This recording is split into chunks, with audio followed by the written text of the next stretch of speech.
Delighted to be on a Zoom call with my great friend and former colleague, Chris Erickson. Morning, Chris. How you doing? Doing good. Doing good. Thanks for having me on, Nick. Yeah, not at all. Wanted to put a piece together for to put out into social media, really around just some tips and ideas and thoughts on how best to navigate this somewhat unprecedented, strange times that we're experiencing right now. Um, Chris has an incredible background in the US military, spent many years serving as a special forces soldier in the Green Berets. And I thought who better to, share some ideas on like how we're all experiencing the COVID quarantine, um, and also just some Chris has always been just incredibly thoughtful and hopefully it won't make you blush. Probably takes quite a lot to make you blush, I would imagine, but has always had a very pragmatic approach to pulling stuff that he's learned in his previous career through into the business world, and I think as a result has a phenomenal perspective on things. And so Chris and I thought it'd be good just to have a quick discussion, share it out there in the hope that it's useful to somebody at some level. So let's kick things off, Chris. So just tell me, like, how are you doing right now? Kind of how are you experiencing the madness of COVID-19? It's been pretty good here. I'm located in the Dallas-Fort Worth area, so the way Texas rolled out kind of stay-at-home orders and restrictions, all that was still it wasn't really statewide. It was based on kind of like the five out of the 10 like largest cities in the U.S. Stuff rolled out a little bit slower than I wanted, but like my agency and then my family kind of like were actually ahead of the curve, which was nice. But yeah, it's definitely been strange getting used to. Our our oldest child goes to school online, that she got into from doing competitive gymnastics for so long, and then our youngest is now at home being homeschooled now. So that's been the biggest, I think, adventure there.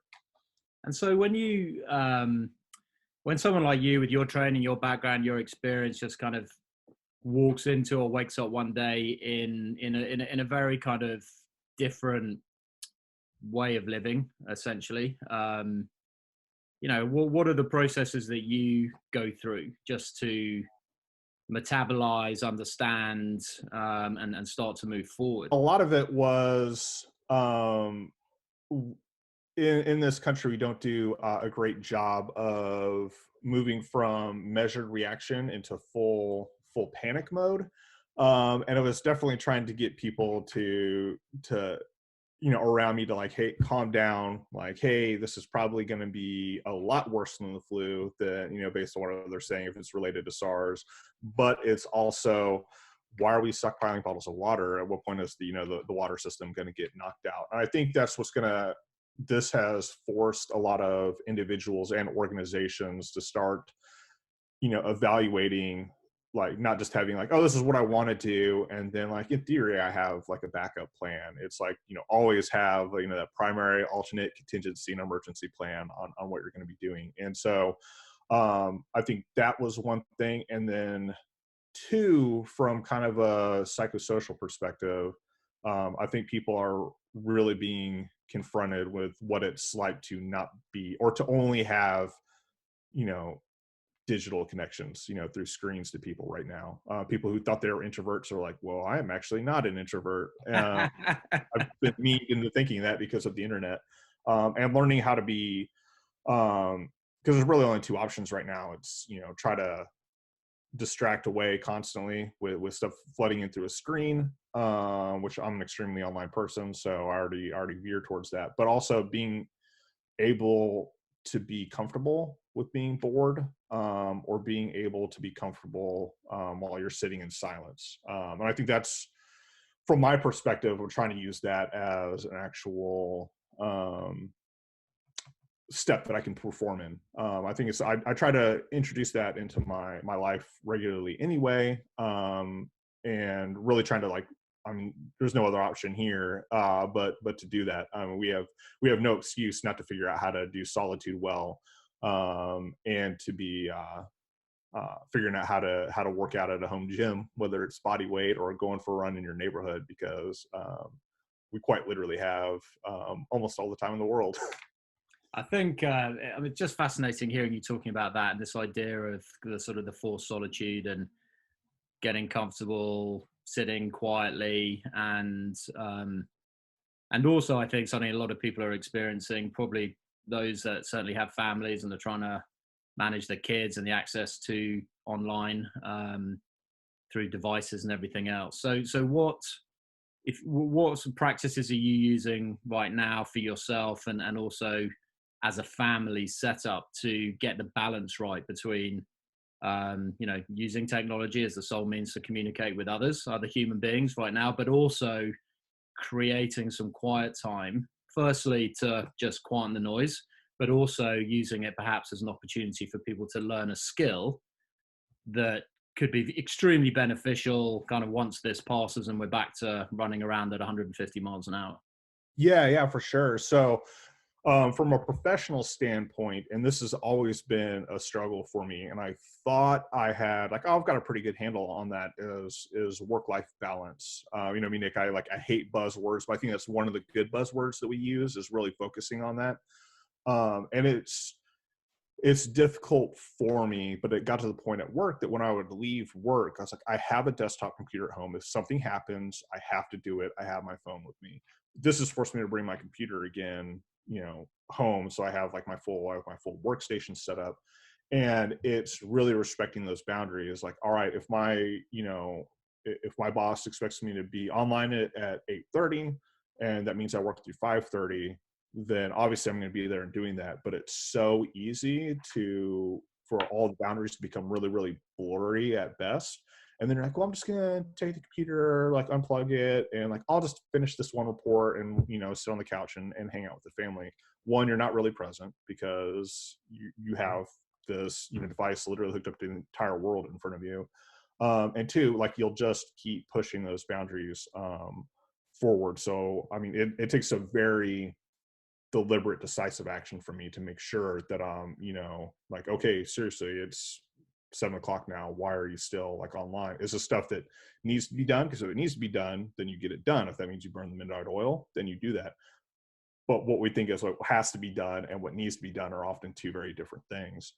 And then with the family, it's just, sometimes walking past and flipping the Xbox off or turn off the TV, be like, hey, let's hang out, let's do this. I mean, we've been having to get our groceries delivered by Amazon and Kroger in some instances. But what's also great, about Amazon is that you can get, some board games like flipped over, and just trying to find like new weird stuff that maybe none of us really know how to do, and focusing on.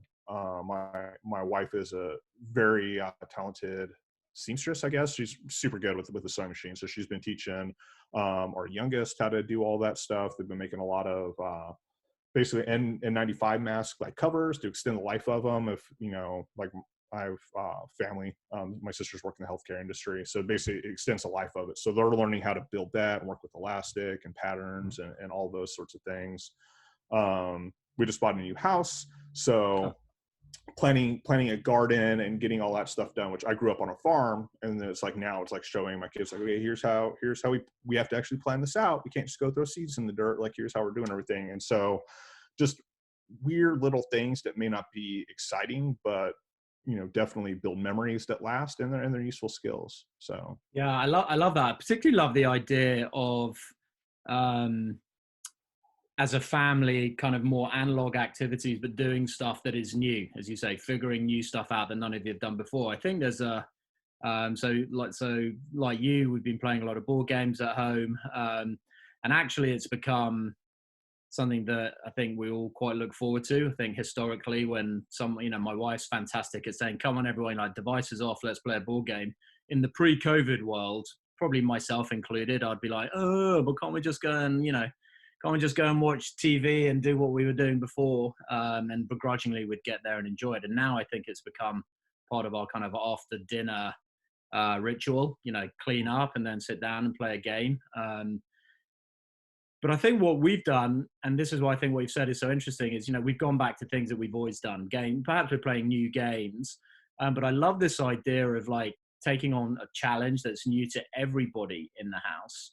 Um, and so as you've done that, what are you realizing? What are you seeing in the behaviors of the family when you, as you say, you start plotting out how to design the garden and the yard in the new house and all of these different things? What are you noticing for yourself and for the fam?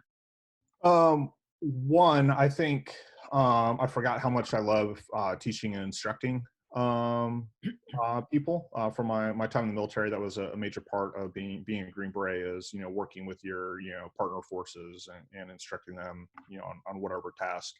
Um, so that's been really fun and nice to do. And then for all of my kids, even the adult daughter that's out of the house, they have a very inquisitive nature, and I guess I took that for granted. And now that I see, when you force people to build new neural pathways, it creates almost, I would guess, and I'm by no means a scientist on this, but it's probably very similar to the addiction response, because now, like, my youngest is like, hey, well, can we learn how to do this, or can we do that? And some of it's like pretty like wild wonky stuff, but some of it's just like, hey, is there any way, like, she has like a bow and arrow that she got like a couple years ago. It's been sitting gathering dust. She's like, hey, can we build like something back there, and like, so I could like learn how to like shoot arrows. It's, you introduce like, hey, we're going to learn this new task.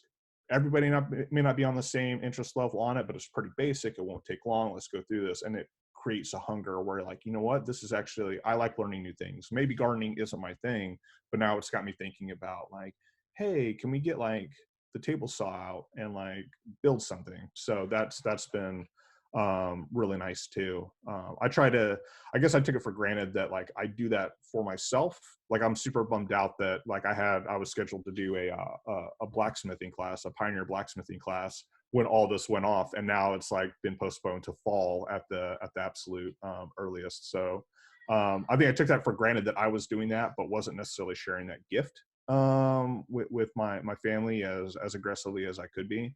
So hopefully we're building hunger for new things, as well as building future behavior that'll last once everything kind of goes back to as normal as it's going to be, whatever that looks like after this. Yeah, I think there are many things that are being dusted off that were sitting in closets in many people's houses. I think it has been very interesting to watch just the joy and just the simplicity of doing some of the very simple things. Like, I know my wife has constantly got at least 1,000-piece jigsaw puzzle on the go. My youngest is cooking, baking pretty much constantly. My eldest daughter, again, I think has started drawing again. So she, given the constant pull of social and just their very busy lives in a normal non-COVID environment, it's very easy to not find time for these things. But people, I think, and it's interesting what you're saying. People are either reminding themselves or finding some of the strengths that perhaps they'd put down because they'd been too distracted. And so, what's a good way? And I love what you were saying around, you forgot how much you love instructing. Like, you forgot how, and probably how incredibly good you are at it, right? That was a huge part of your job in extremely challenging environments. And so, what advice would you have for people who are starting to get that sense of, I'm quite good at this, or I forgot how much I love this, or really, is this a good time to just try something completely and utterly different as a form of distraction and potential learning? How did you kind of ease yourself back into some of these things? One, definitely set realistic expectations on what you're going to be doing. If somebody is looking to like, "Hey, I want to build a new habit in this time," I'm all aboard that. Like, I mean, I have like a habit tracker on my phone that helps me build it, where it's kind of like gamified. Like, I just knock it off every time I do it, or however many times I do it. But don't set the bar so high that you're going to get easily discouraged. I was listening to a podcast the other day, and it was people talking about cultivating, an interior spiritual life. And like, people like talk about like, oh, I'm going to get up every morning. First thing I'm going to do, I'm going to do 30 minutes of like, philosophical reading, and like do it for about 2 or 3 days. And then I keep looking at the book like, oh, I really got to get back into that.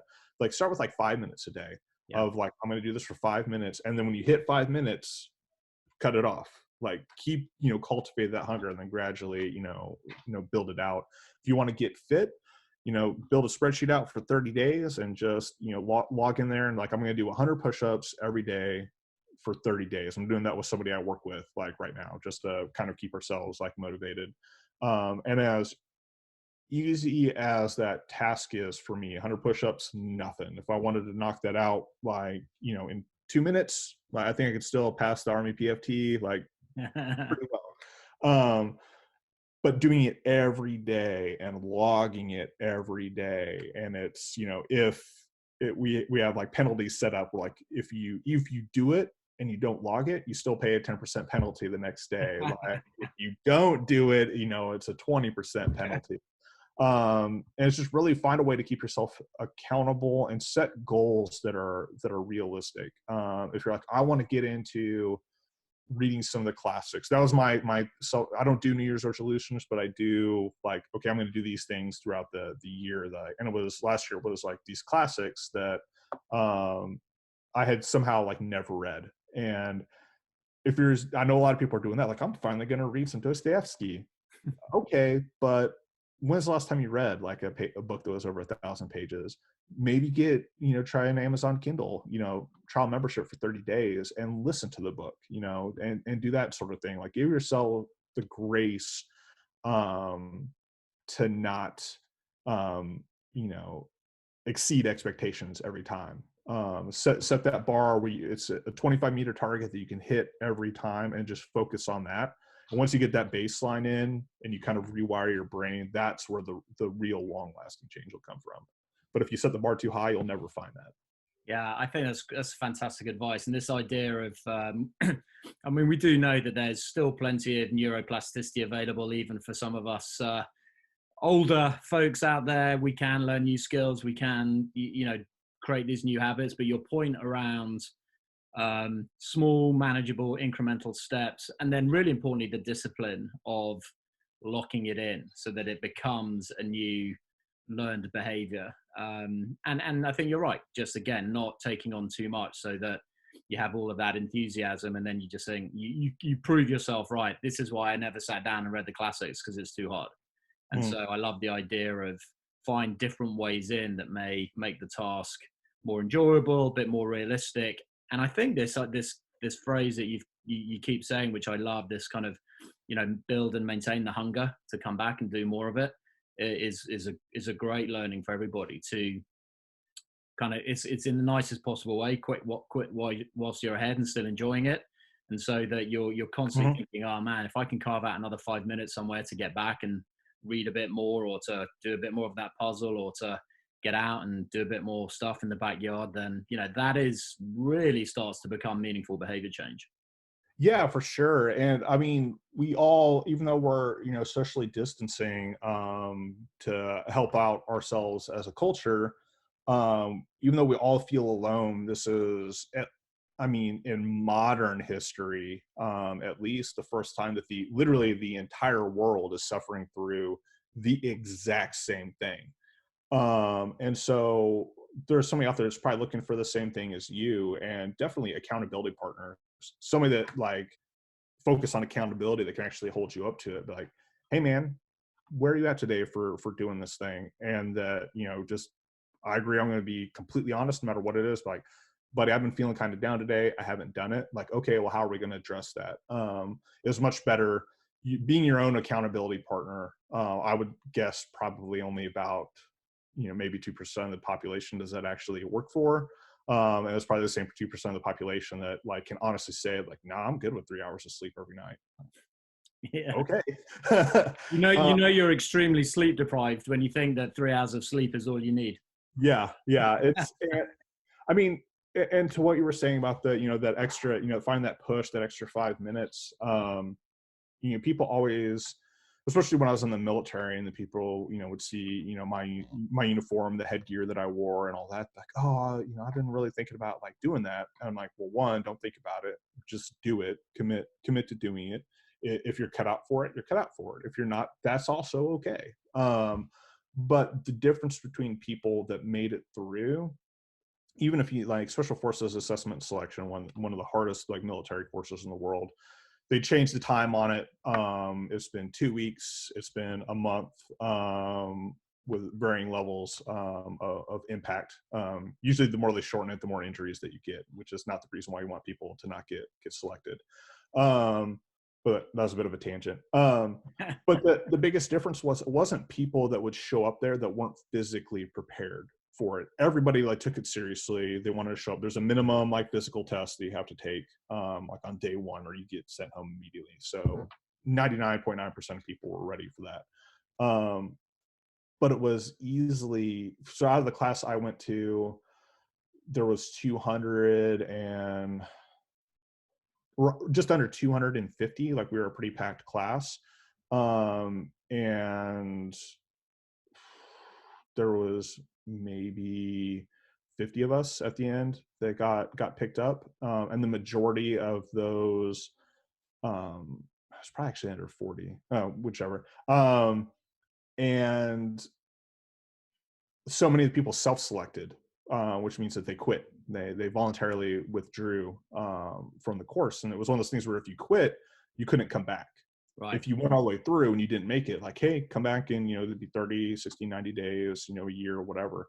And the difference was really just that extra 5 minutes of just pushing through for an extra 5 minutes. Is people that found that energy to do that, just 5 more minutes and they would be able to go for another 12 hours straight in the suck, like just really just wanting to die. But it was that 5 minutes. It was never, oh, we're going to be up for the next 14 hours with 100 pounds on our back, doing terrible things in the woods of North Carolina. It was finding that 5 minute window, like where if they got through that part, they were good, they could keep coasting. But it was always a mental block. It was almost never a physical barrier for between them and their success. And so I think that's something that I've always carried with me, because fear really is the mind killer. Like once you allow yourself to quit at something, that's a new neural pathway as well. Like you start to, it becomes easier and easier every time to do it. And so that's, take a break or just push through for 5 more minutes, but don't get discouraged. If you got to slow down, like, well, I'm not going to be able to meet my goal on this, that's fine. Not meeting your goal is much better than giving in and just abandoning the project. I think there's so many things to learn from that sort of description for right now. So firstly, this idea of really breaking the day up into sort of smaller component sections and figuring out how to just try to stay productive, stay focused, but also get a little bit of kind of rest and recovery. I think many people wake up each morning now and think, oh, got to get through this day, and it can feel like a long time from 7 a.m, and that maybe everyone's going to bed a little bit later, and how are we going to get through the day, rather than thinking about like, how can I be super kind of productive, get something done, connect with somebody, take 15 minutes to read, and really look at what am I going to do for the next 20 minutes, next 30 minutes. So I love that. I think also this idea around managing the fear of the bigger picture, because I think that is something that's clearly consuming everybody at the moment, is just the unknown, and how long and how bad is it going to be. And of course there are people that are in the front line right now, and we're very worried about our friends and our colleagues and our families. And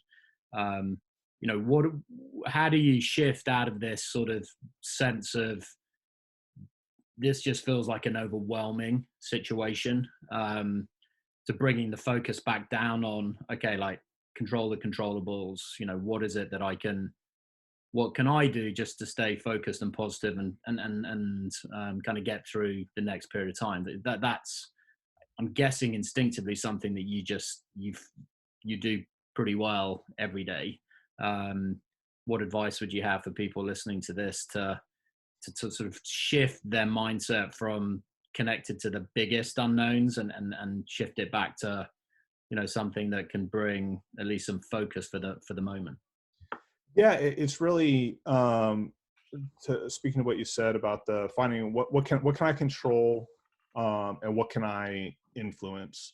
Um, the scope of things that you can actually influence outside of your personal sphere, when you look at it realistically, is always smaller than you think. Like, what can I actually, change and influence? Now, what can I control? Sometimes, depending on what the stakes are, and how dire the consequences are, that can be really, really scary, because you realize, like, oh well, this basic thing that's right in front of me, I can't control that. And it's really, in the military, we always say we never retreat. We always do, tactical withdrawals. And it's really, finding what that is, like, for those healthcare workers that are out there, like, I cannot change, like, what is happening right here, like, in front of me. And then is it like, okay, well, how can I keep doing my job at whatever pace to keep going for however long I need to go? And it's being really, really honest with that. That may be something you can't control. Is keep finding those little things. And, eventually I'm a big advocate of, well, what can I do to protect, maintain, or at least slow down, impact on my mental health. And sometimes that may be, setting a reminder on your phone, like, every hour, non-negotiable, minus life, limb, or eyesight, I'm taking 5 minutes, to just get a breather. If you've got a Fitbit, use that, like, self-guided meditation where it monitors your breathing and heart rate, for 2 minutes, whatever that is. But it's giving yourself the permission to, kind of fall back to, okay, I can't control this, and then, continuing to look at that inward mindset. What can I control? And at the end of the day, no matter how out of control you feel, the one thing you can control at the bare minimum is slowing down your breathing. And once you get that under control, then you can, progress back forward, and find your way through, like, how am I going to navigate this? Um, and control what I can control, influence what I can influence, and just stay sane, like, in the chaos of everything else. Yeah, I think that's just fantastic advice. And particularly just this idea of, I always think there are two things you can do. So I love, and one of them is what you said, is breathe. We know that we all spend a lot of time having our sort of sympathetic nervous system, our fight or flight or stress response, as the primary driver of the energy in the body, particularly now. And that actually really the only way to slow that system down and have our parasympathetic nervous system kick in, which is obviously the one that is fueled by, the delivery of glucose and oxygen through the blood to the cells to give us more energy. So, good nutrition and staying hydrated and deep breathing. The only way to switch from the kind of the stress response into a more of a recovery response is by deep breathing. And so I think that, is great. And coming from you, a man with your background and experience, to hear that is in some cases just sometimes the only thing you can go to, but it has such a powerful effect on the body and the mind. And then the other one is kind of gratitude. So I think, as another, moment in time during the day where you're just feeling really, really overwhelmed, grab a piece of paper and a pen and just start writing down things that you're grateful for, of course. And this, there's a lot of research and science behind the power of living a grateful life and the power of some kind of good gratitude practice. And I think, for a lot of people, that all feels, maybe some of this stuff just feels a bit soft. Like, really, writing down a few things that I'm grateful for, that's going to be the big difference in the madness of the world that I'm operating in. But it is, breathing well, focusing on what you're grateful for. It's amazing the physiological and psychological benefit that can bring. Yeah, and I would counter too that, like, because I would definitely put myself in the I can be a bit skeptical about approaches. But when you feel that, and this is from a recovering skeptic, is you'll have the same visceral, emotional, psychological reaction to something as you would doing something physically new. Is it like, oh, that's soft, or is that dumb, or is that making you uncomfortable? Discomfort, mental discomfort about a concept, is often the same thing as trying to, starting to hit the gym like for the first time. Is Yeah. it's your brain screaming the same way your muscles do when you're trying to force them into new things for longer stuff. So give it a try. And the thing is too, is the science is there. Even if you feel silly while you're doing those sorts of things, whether your front higher function is saying that this just seems kind of silly, but I'm going to go ahead and do it because Nick told me to do it. You can think that all day long, but your lizard brain will actually positively respond to it. So just, if growth is impossible if you're not in a state of uncomfort, or pain during recovery afterwards. That's just the fact. Like, if you're green, you're growing. If you're ripe, you're rotting. So yeah, embrace that discomfort. Just lean into it. As long as it's not going to cause you legit like mental anguish, lean into it. Push into it. That's the only way you're ever gonna grow and push back past those barriers. I love it. So Chris, I think that's a brilliant place to stop. Thank you so much for sharing really candidly kind of how you're getting through this time, how you're working, all of that experience that you have for yourself and for the family. And I know that people that tune in and watch this video will 100% take away some really important and useful themes and ideas and practical advice. So thank you, my friend. It's great to see you. Yeah, thanks for having me on. No, it's my pleasure. And we'll talk very soon.